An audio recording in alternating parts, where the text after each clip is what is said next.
England పర్యటనకు వెళ్లే భారత్ ఏ జట్టును బీసీసీఐ ప్రకటించింది. 20 మంది సభ్యులతో కూడిన జంబో టీంలో ఇంగ్లాండ్ తో 5 టెస్టుల సిరీస్ కు ఎంపిక చేసే ఆటగాళ్లందరినీ చేర్చారు. శుభ్మన్ గిల్, సాయి సుదర్శన్ రెండో ప్రాక్టీస్ మ్యాచ్ కు అందుబాటులో ఉంటారని బీసీసీఐ తమ ప్రకటనలో పేర్కొంది. ఈ అనధికారిక టెస్ట్ సిరీస్ లో టీమిండియాను అభిమన్యు ఈశ్వరన్ నడిపించనున్నాడు.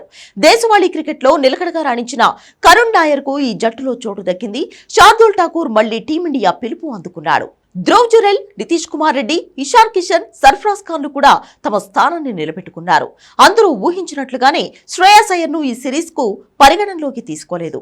భారత్ ఏ టీం మే 25 తర్వాత ఇంగ్లాండ్ ఫ్లైట్ ఎక్కే అవకాశం ఉంది. ఐపీఎల్ ప్లే ఆఫ్స్ ఆడే ఆటగాళ్ల తర్వాత జట్టుతో కలవనున్నారు.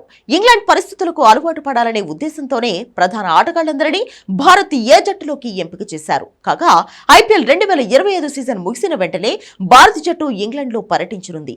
ఈ 5 టెస్టుల సిరీస్ తోనే WTC 2027 సైకిల్ ప్రారంభం కానుంది.